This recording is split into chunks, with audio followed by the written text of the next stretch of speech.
com cidades com risco moderado, alto, e a gente espera que não, mas pode acontecer até de alguma cidade com risco extremo. Bom, e diante dessa previsão aí de piora no cenário geral do coronavírus aqui no estado, quem compartilhar informações falsas sobre a pandemia, olha só, vai ser multado em até R$ 700. Vamos ver na reportagem. A novidade divulgada em grupos de mensagens diz que alimentos como limão, abacate e alho são capazes de combater o coronavírus. Essa outra diz que um medicamento que mistura hidroxicloroquina com azitromicina cura a doença. E o remédio vai ser distribuído aqui no Brasil. Quem dera se essas notícias fossem verdadeiras, mas não são. Elas são algumas das milhares de fake news que têm circulado pela internet durante a pandemia. O problema é que dos celulares, elas caem direto na boca do povo. Que tomando boldo fica curado, mas isso é só fachada, que o boldo não cura nada, só cura é a dor do estômago. Eu recebo, só que eu não dou confiança, eu não faço nada, eu deleto. É ruim, né? Porque confunde a mente das pessoas. Já basta o presidente para confundir a gente, imagina o resto. É tanta notícia falsa que o Ministério da Saúde teve que criar uma página no site oficial só para esclarecer as mentiras. E tem muita, viu? Desde tratamentos milagrosos até a volta às aulas. Quem divulga fake news costuma se esconder por detrás das telas. Mas a partir de agora, essas pessoas serão identificadas e punidas. O governador do estado sancionou a lei que prevê multa de até R$ 700 para quem for pego divulgando informações falsas sobre o coronavírus ou sobre qualquer outra pandemia aqui no Espírito Santo. A lei de autoria do deputado Dr. Hércules entrou em vigor nesta quarta-feira. Os valores arrecadados com as multas serão revertidos ao Fundo Estadual de Saúde. Essa lei, naturalmente, vai proteger o cidadão contra essas notícias falsas, ou seja, fake news. Em março, um empresário de Vitória foi indiciado por divulgar um vídeo dizendo que estava infectado pelo coronavírus, causando pânico na população capixaba. Mais tarde, quando o conteúdo já havia sido compartilhado por milhares de pessoas, ele descobriu que o exame para a doença deu negativo. Um claro exemplo do que não deve ser feito. Cuidado com o que é postado nas redes sociais. Tenha serenidade, eu acho que essa é a palavra principal. As pessoas têm que tomar cuidado. Mesmo ele estando infectado, ele não poderia fazer isso. Por quê? Porque o artigo do Código Penal, a lei fala que causar um pânico é um crime. Tão difícil quanto combater o coronavírus é vencer a disseminação da mentira. Errado, né? A pessoa já está desesperada, já está com medo. Aí amedronta mais ainda, né? Tem que estar orientada ao certo. Pois é, gente, sobre o empresário citado na reportagem, a Polícia Civil disse que a pena prevista para esse tipo de infração é de 15 dias a 6 meses de detenção e também multa, e por isso ele responde em liberdade ao processo. Importante essa situação aí das fake news. Bom, notícia boa, chegou ontem no estado 100 respiradores que já estão sendo preparados para serem usados a partir de amanhã. E a mãe do governador, Ana Venturim Casagrande, de 87 anos, depois de 7 dias internada por conta da Covid-19, já teve alta. A gente finaliza daqui, Isabela, eu volto com você aí no estúdio, que tem as informações com relação aos números, né, que todo dia estão aumentando aqui no estado. Obrigada, Vitor, pelas informações. Olha, hoje nós chegamos a quase 700 mortes por coronavírus e foram 34 nas últimas 24 horas. As informações estão aqui no painel Covid para todo mundo ver. É só você acessar agora, coronavírus.es.gov.br. Esses dados são atualizados todos os dias. E se ontem a gente já se surpreendeu com esse recorde de 36 mortes, hoje foram 34, o secretário de Saúde do Estado afirmou em uma rede social que a partir de agora nós teremos de 22 a 33 óbitos por dia, gente. Segundo ele, ontem tinham 529 pacientes internados em UTIs, isso na rede pública e privada, e 60% dessas pessoas já estão em ventilação mecânica. E a projeção não é nada boa, segundo ele. O secretário fez uma previsão que desses pacientes, a maioria deve evoluir, infelizmente, para óbito, considerando aí o tempo de permanência na UTI, que é de 7 a 9 dias. Em média, segundo o secretário, a cada 20 pacientes internados por dia numa enfermaria, um evolui para ventilação mecânica. Hoje a gente já sabe, a quantidade de casos confirmados aumentou bastante também, já são mais de 16 mil casos. Aqui a gente tem a tela da quantidade de leitos, porque se esses casos estão aumentando, demanda mais leito de UTI, de enfermaria. De UTI nós chegamos a quase 83%, de enfermaria 68%, que dá um total no Espírito Santo inteiro de 75% da taxa de ocupação. Isso é muito importante. A gente reforçar a importância do isolamento social, A gente deve ficar em casa, manter esse distanciamento para tentar evitar chegar ao ponto de precisar de um leito de enfermaria ou de UTI. Olha, gente, mesmo diante desse cenário, até mesmo quem está se dedicando a tentar salvar as vidas tem sido alvo de criminosos. Uma médica descobriu que estavam usando uma foto dela para aplicar golpes. Os criminosos pediam dinheiro pelo WhatsApp. A doutora Lorena é médica ginecologista.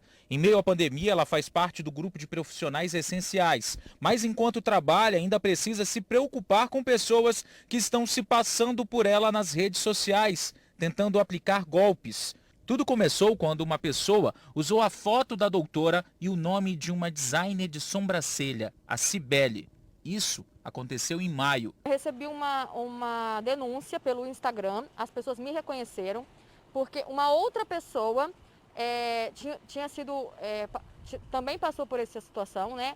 Essa pessoa se identificou como Cibele e falou que estavam usando a minha foto e o nome dela para aplicar golpe. Aí eu já fiz um boletim de ocorrência. No dia seguinte, eles entraram em contato com alguns familiares próximos meus. A partir daí, o golpista nem se preocupou mais em mudar o nome. Se passava pela médica e pedia a parentes dela que depositassem um valor de quase R$3 mil em uma conta.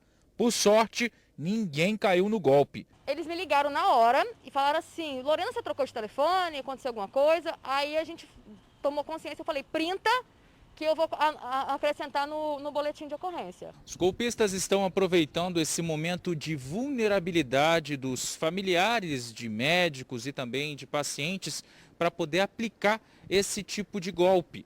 E um detalhe, a doutora Lorena conhece outros médicos que estão passando pela mesma situação. Agora, além de manter o serviço essencial, estando em um ambiente perigoso para a contaminação da Covid, a médica ainda tem mais essa dor de cabeça. O que a gente descobriu dessas pessoas que entraram em contato é que eles são de Goiás, então fica um pouco complicado, eles não são daqui.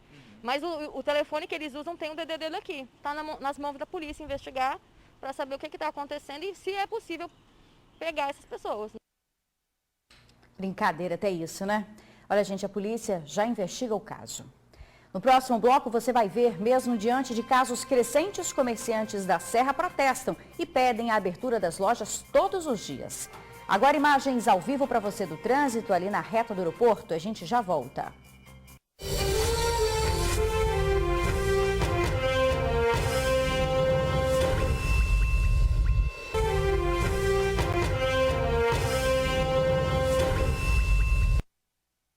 Comerciantes fizeram um protesto na Serra. Eles querem que o governo permita que as lojas funcionem todos os dias no município.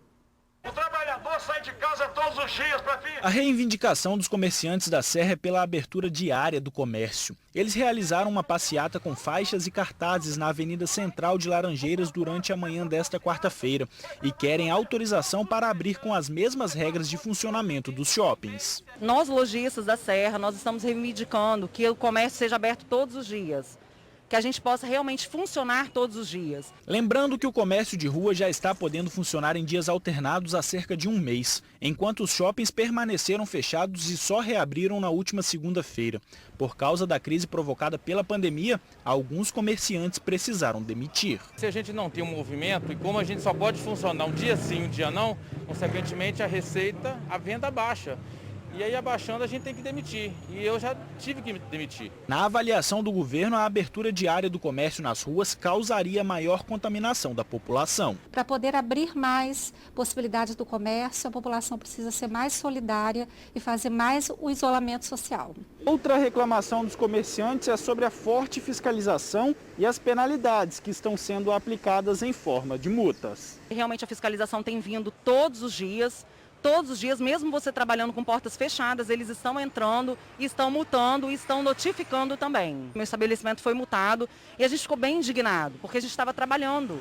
Multar quem está trabalhando, por que isso? A fiscalização ela deve ocorrer porque nós estamos vivendo um momento muito difícil, precisamos que todos entendam, então as prefeituras e o Estado têm feito fiscalizações rotineiras, é preciso que sigamos as regras para poder então, depois de todo mundo consciente desse momento difícil, poder pensar e flexibilizar as medidas.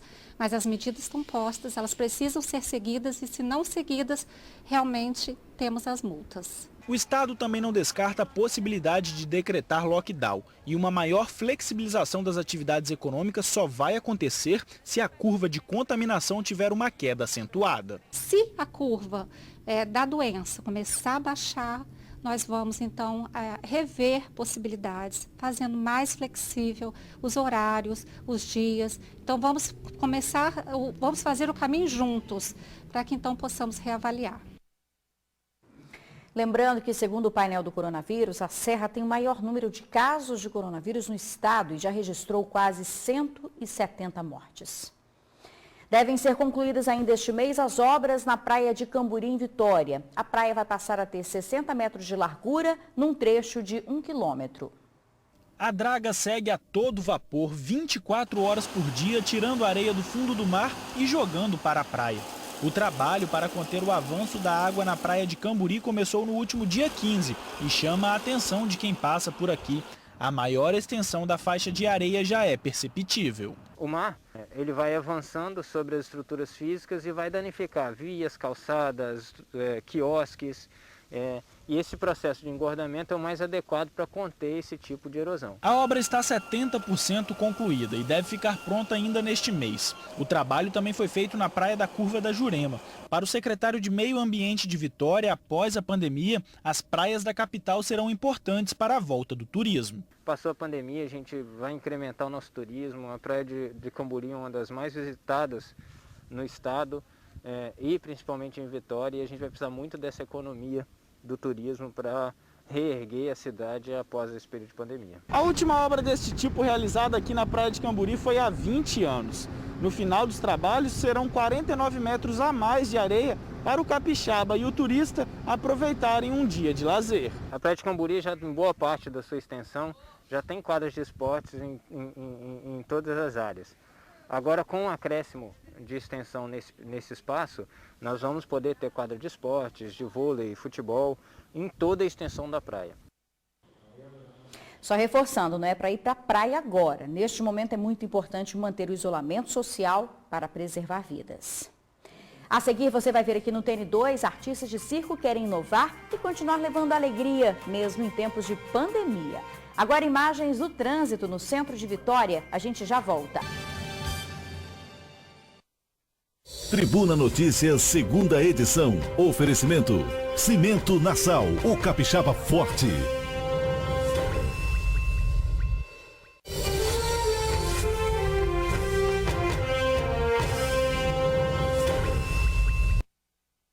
A Prefeitura de Guarapari anunciou que vai decretar lockdown a partir de sábado. A informação foi publicada agora há pouco no portal Tribuna Online. Vamos ver aqui no LED. Já diz a manchete, o lockdown a partir das 19 horas e quem for flagrado circulando nas ruas vai ter que voltar para casa. Apenas os serviços essenciais estão autorizados a funcionar de 19 às 5 da manhã. A Prefeitura diz que vai adotar essas medidas a partir deste sábado. Então, reforçando, lockdown de 19 às 5 da manhã por uma semana, válido dia 6 até o domingo seguinte, dia 14. Ou seja, durante a madrugada, nada de circular pelas ruas. Mais detalhes você pode acessar o portal tribunaonline.com.br.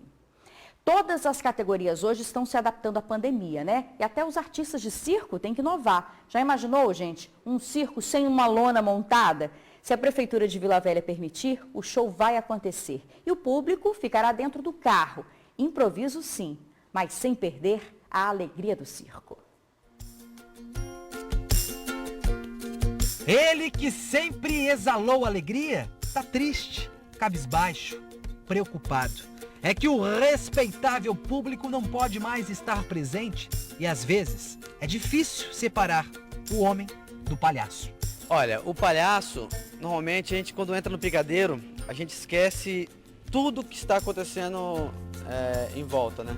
A gente esquece o que está acontecendo no mundo quando a gente entra no picadeiro. Mas quando a gente sai do picadeiro, a gente não esquece a realidade. A gente não tem como não olhar o que está acontecendo, né? A gente vê o circo vazio, vê o circo sem cadeira, sente a falta do público. Danilo dá vida ao palhaço Titiarito. Ele nasceu palhaço. É da terceira geração de atores circenses. O circo da família fica no bairro Jockey de Taparica, em Vila Velha.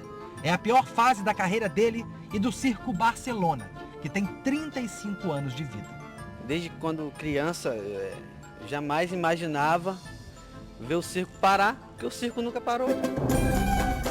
O isolamento interferiu no financeiro e na arte.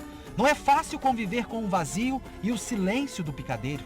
No circo, o respeitável público é o combustível para a alegria. Tá puxado para gêmeas Natiele e Natiane. É muito triste, né? Porque você já está acostumado, chega na hora do espetáculo, se arrumar, maquiar, ir vazio vender. Você parar tudo, né? E não chegar 8h30 e olhar para dentro do circo, tá vazio, tá escuro, não tem ninguém. É muito triste, porque já está acostumado, 28 anos trabalhando no circo. Pra gente que é artista é meio ruim ficar parado, porque a gente é acostumado a trabalhar todo dia, né? O gato bebe leite, o rato come queijo, o Danilo é palhaço. E esta galera toda aqui é artista. Diz o poeta que o artista vai onde o povo está. E não é que mesmo na pandemia, esse tal de poeta não tá certo? Respeitável público, senhoras e senhores, sejam todos bem-vindos ao mágico e muitíssimo amado Mundo do Circo! Um circo estilo drive-in com um respeitável público respeitando o isolamento social dentro de seus respectivos carros. Esta é a proposta para que o show volte a acontecer. Serão 16 carros por apresentação. Nos Estados Unidos, estão uma planagem, que os carros ficam um atrás do outro, subindo, subindo, subindo. O circo não, vai ser em volta do circo, em volta do picadeiro, os carros. O pedido para que a ideia se torne realidade já foi protocolado na Prefeitura de Vila Velha. O primeiro pedido foi negado, aí nós insistimos novamente e agora eles pediram que mudasse algumas coisas, né? Alguns critérios. A esperança ilumina o picadeiro e provoca alegria. Nem que seja para atrapalhar o trabalho do repórter. São mais de 30 anos. Menos, rapaz, é mesmo, meu Deus. Tá vendo porque o moço ligou com ele lá? Esperança. Esta que se renova na figura da pequenina artista, que faz do tecido acrobático um brinquedo e do circo tradição.